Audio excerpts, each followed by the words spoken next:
नाही म्हणायची काय गरज होती? तो बोलतोय ना या घरात, मग काय हरकत आहे जायला? या भिकारड्या झोपडीत राहून काय मिळणार आहे हो तुम्हाला? तुमच्या काळजीनी तेवढं म्हणाला ना, आणि तुम्ही त्यालाच दम दिलात. आई, हे बघ, आता हा विषय नको. आबांची तब्येत ठीक नाही, आपण नंतर बोलू शकतो या विषयावर. नंतर नाही, आत्ताच बोलायचंय मला. आणि यांची तब्येत ठीक नाहीये ना, म्हणूनच हे सगळं करतेय. अहो, आपलंच घर आहे ना ते. ठीक आहे, आत्ता ते बोलतात आपल्याला, तर काय हरकत आहे जायला?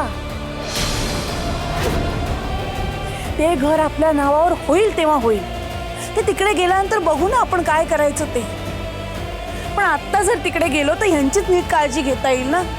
पण नाही, कुणाचं ना काही ऐकायचंच नाही. या अवदसेनेच भडकवलं असेल ना त्यांना, म्हणूनच हे सुद्धा तिचीच भाषा बोलताय. अहो, आयती संधी चालून आली होती ना त्या घरात जायची, आणि तरी तुम्ही नाही म्हणालात का? कशासाठी? तुम्ही मला ना एका प्रश्नाचं उत्तर द्या. तुम्ही त्या घरात पाऊल ठेवलंच का? तुमची हिंमत कशी झाली? आता उगाच मला आरोपीच्या पिंजऱ्यात उभं करू नका, विषय बदलू नका. मी विषय बदलत नाही, पण मला जाब विचारण्याच्या आधी तुम्ही एका क्षणात तुमचा स्वाभिमान त्यांच्या पायाचे ठेवून आलात याचा विचार करा. मी तसं काही केलेलं नाहीये. तुम्ही तसंच केलाय, पण तुमचा प्रॉब्लेम काय माहितीये? तुम्हाला गोष्टी जाणवत नाहीत, समजत नाहीत. आपलं काय ठरलं होतं? ही केस जिंकल्यावरती सन्मानानं त्या घरात जायचं, पण त्या आधीच तुम्ही आपला मान सन्मान त्या घरात जाऊन धुळीला मिळवलात. कसल्या मान सन्मानाच्या गोष्टी करताय तुम्ही? आता आपण कुठे राहतोय, काय पद्धतीने जगतोय हे जरा बघा. हे असलं आयुष्य जगणार आहोत का आपण कायम?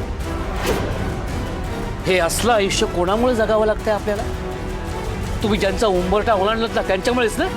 मग त्यांना आता त्यांच्या चुका कळल्यात ना, मग आपणही सगळं विसरून तिकडे जायला काय हरकत आहे? केलेलं फक्त चुका होत्या नाही, गुन्हा होता तो, पाप होतं ते. तुम्ही कधीही विसरू शकणार नाही. आई, आबांचं म्हणणं मलाही पटतंय.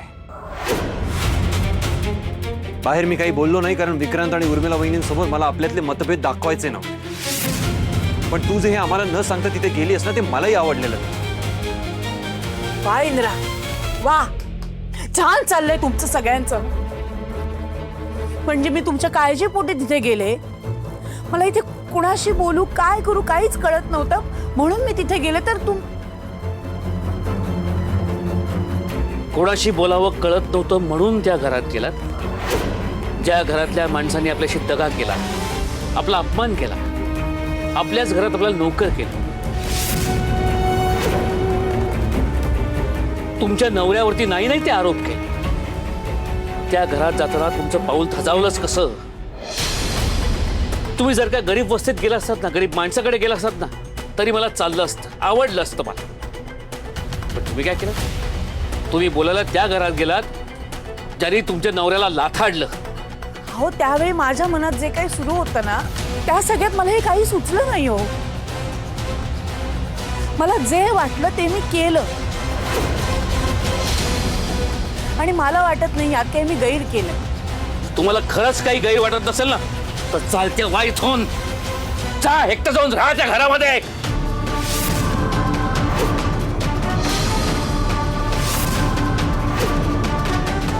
त्यांच्या सोबतीला त्यांच्या आयुष्याचा भाग व्हा तुम्ही. आम्ही तिकडे राहतो या छोट्या घरामध्ये. आम्हाला आमच्या अवस्थेवर सोडून कायमच्या निघून जातो मी.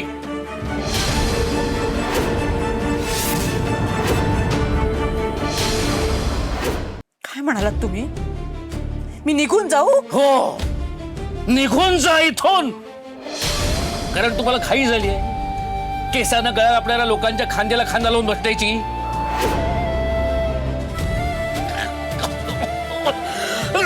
अहो, अहो, इथे बसा. तुम्ही बसा, मी पाणी आणतो. हे जरा पाणी प्या. हे घ्या पाणी. तुमच्या हातून मला काही नकोय. राणी आबा आबा शांत बाबा, घ्या घ्या पाणी, प्लीज आबा पाणी प्या. बस.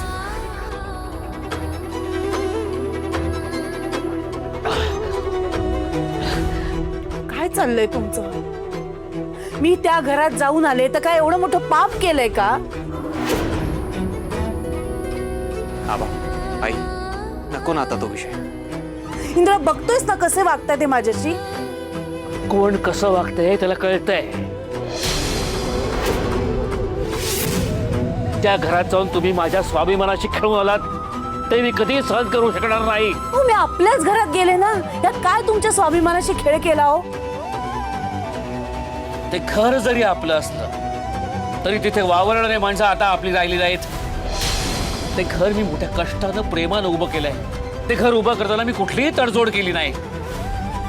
पण त्या घरातल्या माणसाने काय केलं? मला फसवून माझ्याकडनं ते घर हिरावून घेतलं. आपल्याला आपल्याच घरातून बेघर केलं. आणि ही गोष्ट तुम्ही एका क्षणात विसरलात. ज्या घरात मला सन्मानानं जायचं होतं, आज तुमच्यामुळे मला त्या घरात मान खाली घालावी लागली. बोला, का गेलात त्या घरात? काय पाऊल ठेवलं तुम्ही? अहो, तुमच्याच काळजीने गेले हो, खरंच सांगतेय. तुम्हाला माझी इतकीच काळजी असेल ना, तर आज एक गोष्ट कान उघडी ठेवून ऐका. मी जरी मरत असेन, मेलो असेन, त्यांच्या दारात पाऊल ठेवायचं नाही. कळलं तुम्हाला? काय चाललंय तुमचं? कशाला इतकं टोकाचं बोलताय हो तुम्ही? आई अगं ते रागात आहेत म्हणून असं काहीतरी बोलताय. तू तरी समजून घे ना प्लीज. नाही सर, याआधी सुद्धा आपण आबांचा राग पाहिलाय, पण त्यांनी कधी मरणाच्या गोष्टी नाही केल्या. आबा, हे असं अजिबात बोलायचं नाही हा. त्या मरणाच्या गोष्टी नाही करायच्या. पण तुम्हीच असं जर बोलला तर आम्ही कोणाकडे बघायचं? आता बास झालं बरं, तुम्ही शांत व्हा, राग कमी करा, बास. आल्या महाराणी सांत्वन करायला. आता हा सगळा तमाशा बघून, यांनी माझा केलेला अपमान बघून तुझा आता पोट भरला असेल ना अगदी? आई हो मॅडम, काय बोलताय तुम्ही? उगाच ना साळसूतपणाचा आव वाढू नकोस. माझ्या विरोधात तू ज्यांचे कान भरलेस त्यांना भडकवलंस चांगलंच माहितीये मला. एक एक करून ना तुला माझ्या जवळची माणसं तोडायचीच आहेत. आमच्या आयुष्यात आलीस, माझा मुलगा माझ्यापासून तोडलास, आणि आता माझा नवरा माझ्यापासून तोड. बास करा तुमचं हे रेड गाणं. बास करा. ह्या घरात येऊन राणीने कधीच काही तोडलं नाही, कुणालाच तोडलं नाही. तिने फक्त जोडलंय. पण दुर्दैवानं तुम्हाला ही गोष्ट कळत नाही. सुरुवातीला तुम्ही आणि इंद्राणी चंपलीशी जे काय वागलात ना, दुसरी कुठली मुलगी असं टिकली नसती या घरामध्ये. तुमच्या सोबतचं नातं तोडून निघून गेली असती. पण या बिचारीने काय केलं? तिनं नातं तोडलं नाही, जोडलं. नातं घट्ट केलं तिनं. काय तुम्हीच इंद्राला राणी विरुद्ध फडकवलं होतं ना? पण हिने काय? हिनं स्वतःच्या प्रेमाने इंद्राला जिंकून घेतलं.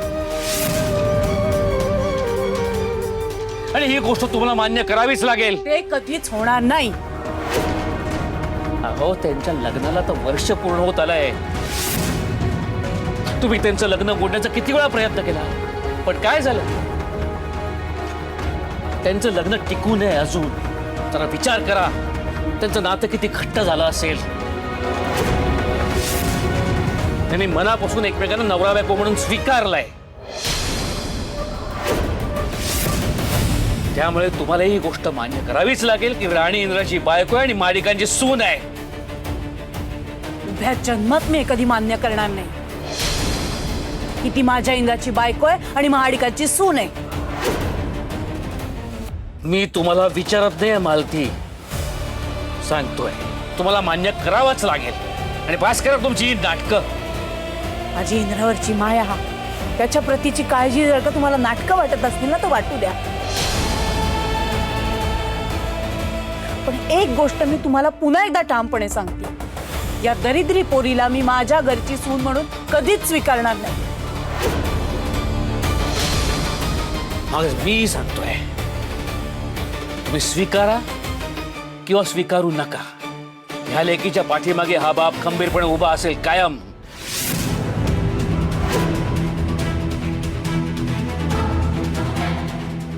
कळलं का तुम्हाला? भाऊ तुम्ही शांत व्हा बरं, तुमची तब्येत बरी नाहीये हो. हे अवदसे, बंद कर तुझी नाटकं. आई बास गाता, झाला तेवढा वाद पुरे. आबांची तब्येत बरी नाही. ऍटलीस्ट या सिच्युएशन मध्ये तरी ना तुझ्याकडून थोडासा समजूतदारपणा एक्सपेक्टेड होता मला, पण आता कसलीच अपेक्षा राहिली नाही. आबा, तुम्ही या बाहेर माझ्यासोबत. चला या.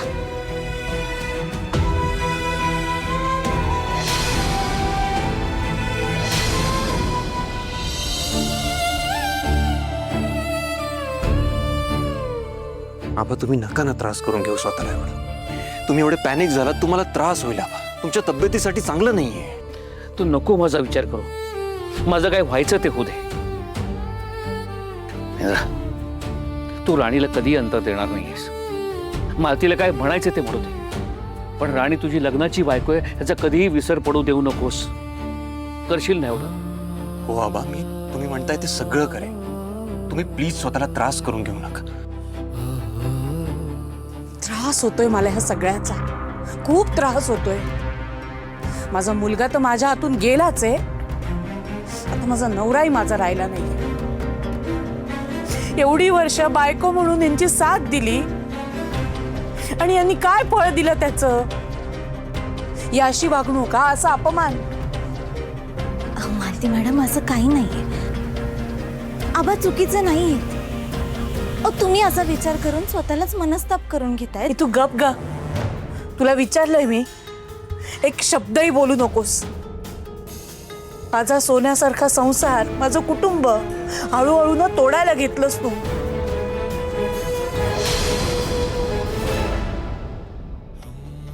सतत चिडचिड करायची, दुसरं येते काय मालतीला? सतत ती राणीला बोलत असते, असं तिने मर्यादा सोडली. आबा, तुम्ही नका ना लक्ष देऊ. तुम्हाला माहिती आहे ना आईचा स्वभाव कसा आहे. बघा, तुम्ही प्लीज तिला इग्नोर करा. त्रास करून घेऊ नका आबा, प्लीज ऐका माझं. इंद्रा, अरे इंद्रा, मी दुर्लक्ष करण्याचा प्रयत्न करतोय रे, पण आज तिने मर्यादाच सोडली. कदाचित त्याने माझ्या प्रेमापोटी हे सगळं केलंही असेल, म्हणजे केलं ते चुकीचंच आहे ना. मी तिच्या वागण्याने दुखावला गेलो. प्रत्येक वेळी मला समजून न घेता फक्त दुखावलंच आहे यांनी मला. मला काय वाटतं याचा कधीच विचार केला नाही या माणसाने. मी मान्य आहे ना, यांनी शून्यातून विश्व निर्माण केलं ना, पण हे सगळं करत असताना मी सुद्धा त्यांच्यासोबत खंबीरपणे उभी होते, हे ते विसरलेच. हे म्हणतात ना, स्वतःच्या हिमतीवर फॅक्टरी उभी केली, पण ते तिथे लढत असताना मी इथे संसार सांभाळत होते, मुलाबाळांना सांभाळत होते. हे यांच्या लक्षातच येत नाहीये. प्रत्येक सुख दुःखात साथ दिली मी यांची, पण यांनी कायमच मला डावलून इतरांचा आधी विचार केला. पण मी तरी नेटाने संसार करत आली. मी होते ना म्हणून टिकले. दुसरी कोणी असती ना तर केव्हाच निघून गेली असती. बायकोसाठी तिचा नवरा म्हणजे तिचं जग असतं. त्या एका माणसासाठी त्याच्यावरच्या विश्वासाच्या जोरावर घरदार सोडून आलेली असते ती. आणि तोच नवरा जर तिला समजून घेत नसेल, त्याला तिचं प्रेम कळत नसेल, तर काय अर्थ आहे अशा संसाराला? मालती मॅडम वरनं रागीट वाटत असल्या तरी आतनं एवढ्या हळव्या आहेत हे माहीत नव्हतं मला. आणि त्यांच्या अपेक्षा सुद्धा काही चुकीच्या नाहीच आहे. आपल्या जोडीदारांना कायम आपल्याला साथ द्यावी हेच तर वाटत असतं प्रत्येक. मलाही वाटतं रे बायकोची साथ द्यावी, पण जर का बायको चुकीचाच रस्ता निवडत असतील तर कशी साथ देणार? याचा अर्थ आमच्यात प्रेम नाही असं नाही. आता म्हटलं की प्रेम, माया, जिव्हाळाही असतंच. आमच्यातही होतं, आहे. आम्ही आमचं नातं निभावलं. पण तुमचं काय? तुझं राणीवरती प्रेम आहे ना? तुम्ही असं अचानक का विचारता? कारण मला तुझ्या मनातलं तुझ्याकडनं ऐकायचं आहे. सांग ना, तुझं राणीवरती प्रेम आहे ना? हो बाबा, माझं राणीवर खूप प्रेम आहे. हा, तुझ्याकडनं हेच अपेक्षित आहे. आता प्रेम व्यक्त केलंयस तर तुझ्या प्रेमाचा, नात्याचा आदर ठेव. तुमचं प्रेम नातं बहरू दे, फुलू दे. आता मागे हटू नकोस. प्रेम कबूल केलेस ना, तर ते निभावणं तेवढंच महत्वाचं असतं. हो बाबा, मी राणीचा हात शेवटपर्यंत धरण्यासाठीच पकडला. मी तुम्हाला प्रॉमिस करतो बाबा, मी राणीचं आणि माझं रिलेशन शेवटपर्यंत लॉयल राहूनच ग्रो करेन. I promise. लग्नात नुसतीच वचनं घ्यायची आणि द्यायची, पण ती पाळणार कोण? यांना वाटतं बायकोला संसारासाठी लागणाऱ्या सगळ्या गोष्टी दिल्या म्हणजे संपली आपली जबाबदारी. पण कधीतरी बायकोला काय हवंय नकोय ते विचारा ना. पण नाही, फक्त गोड गोड बोलायचं, माझं तुझ्यावर प्रेम आहे सांगायचं की झालं. प्रेम असलेल्या व्यक्ती ना असं प्रेम व्यक्त करत नाहीत, ते त्यांच्या वागण्यातनं सिद्ध करतात. अरे नातं ही मिरवण्याची नाही तर ती गिरवण्याची गोष्ट आहे. कोण सांगणार यांना? प्रेम हे काळजी घेण्यात असतं, आपल्या माणसाला जपण्यात असतं. त्याच्यासाठी काय चांगलंय काय वाईट आहे हे जाणून घेण्यात असतं. त्याच्या आनंदासाठी धडपडण्यात असतं. मी तेच करत होते ना. यांची काळजी वाटत होती म्हणून त्या घरात मदत मागायला गेले होते ना. पण यांना माझी भावना समजूनच घ्यायची नाहीये. आपण किती त्याच चष्म्यातनं बघत असतो ना माणसाकडे. आधी मला पण तुम्ही चुकीच्या वाटल्या होत्या मॅडम, पण आता मला तुमच्यातली हळवी, प्रेमळ, जीवाला जीव देणारी बाई, आई, बायको दिसते. आपल्या जोडीदाराकडून आपल्याला काय अपेक्षा असतात, त्याला जपण्यासाठी आपण काय केलं पाहिजे हे आज मला तुमच्यामुळे कळते. मी माझ्या नात्यात माझ्याकडनं हे सगळं देण्याचा नक्की प्रयत्न करेन. आबा, मी राणीला नक्की जपेन. तुमच्याकडूनच मी हे शिकलोय की एखादं नातं आपण स्वीकारलं की त्याला नेहमी जपायचं, त्याच्यासाठी उभं राहायचं, त्याचा कायम आदर करायचा. हाच विचार मनावरती करून ठेवा. जर का तुम्ही असेच एकमेकांसाठी जगणार असाल, एकमेकांवरती प्रेम करणार असाल, म्हणजे असणार नसताना काही फरक पडणार नाही. फक्त माझ्या मातेला काही होत येऊ नका, तिला जपा. आबा, तुम्ही कसं का बोलताय? राणीला तर मी जपेनच, पण मी तुम्हाला आणि आईला सुद्धा जपणार आहे. तुम्ही प्लीज असं काही बोलू नका.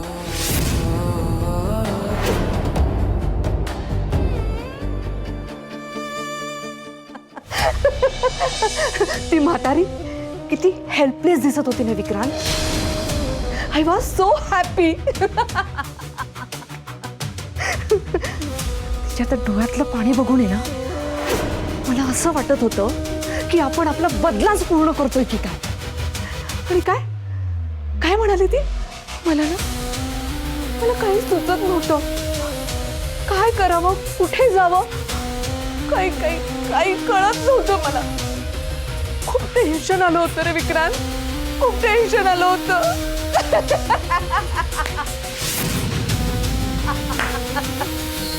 बघ, आणि तू म्हणत होतीस की दरवाजा नको उघड्या. दरवाजा जर का आपण उघडला नसता तर इतकी चांगली एंटरटेनमेंट बघायला मिळाली असती का? हो ना विक्रांत. अरे मी स्वप्नात सुद्धा इमॅजिन केलं नव्हतं की ती आपल्याकडे मदत मागायला आपल्या दारावर येईल म्हणून. आता फक्त घरात आली आहे, लवकरच आपल्या पायाशी असेल. Just wait and watch. जर ती ह्या घरात आली तर ते सुद्धा होणार. या घरात तिला परत यायचं आहे हे तिच्या डोळ्यात एकदम स्पष्टपणे दिसत होतं उर्मिला. तिच्या डोळ्यातलं तुला स्पष्ट दिसतंय, वाचता येतंय असं प्रिटेंड कर. म्हणजे सगळी लाज शरम सोडून ती परत या घरात येईल. ती आपल्या बाजूनं बोलणारी आपला पपेट असेल. होपफुली असंच होणार.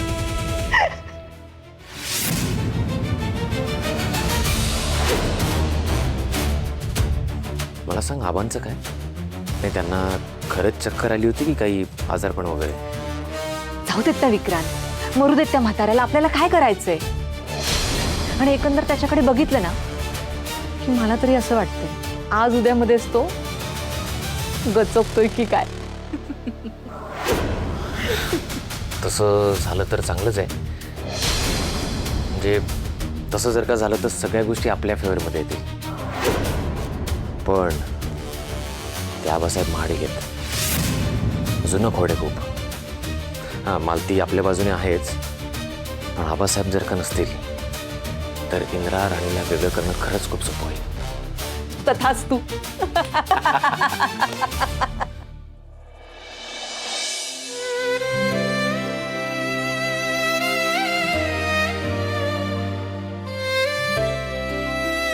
मी हरवून गेले सर तुमच्या. मी तुमच्या प्रेमात पडली. आजपासून तू फक्त हुकुमाची राणी नाही, तू या इंद्राची हुकुमाची राणी. आज माझ्या मनातलं सरांना सांगून टाकलं. आता कुठं मन हलकं झालं. आज छान झोप लागेल. मला झोपच लागणार नाही राणी. तू तुझ्या मनातलं बोललीस, पण आता मला तुझ्यापासून ना दूर राहत नाहीये. आय मिस यू राणी. मी पण खूप मिस करते सर तुम्हाला. आता दूर असलो तरी मनानं खूप जवळ आलोय आपण. पण आता मला तुझ्या जवळ यावं असं वाटतंय. त्याचं काय करू? एक आयडिया आहे. मी तुम्हाला तुमच्या स्वप्नात भेटायला येते. चालतंय का? नाही चालणार राणी. नाही राणी, मी आता तुला तुझ्या स्वप्नात नाही, तुला फेस टू फेस भेटायला येणार. And that's fine.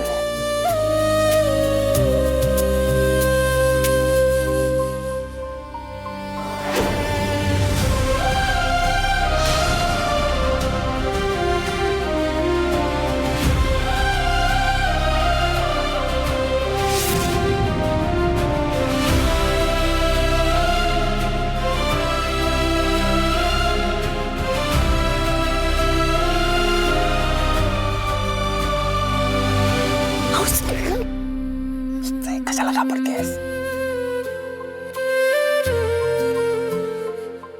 मी काय करता इथे? मी आबांच्या ऑर्डर्स फॉलो करतोय. कसली ऑर्डर? ते म्हणाले होते ना बाहेर, राणीवर लक्ष ठेव, तिची काळजी घे. तुझी काळजी घ्यायला आलो आणि तू हा करते. तुम्ही माझी काळजी घेताना मालती मॅडमनी बघितलं तर? बघू दे ना, माझ्या बायकोची काळजी घेतोय मी. हो का? उठवू का त्यांना? त्यांनाही सांगा तसं माझ्या बायकोला भेटायला लागलं. तुला सांगायची काय गरज आहे? लगेच थांब ना, मी तुला सांगते.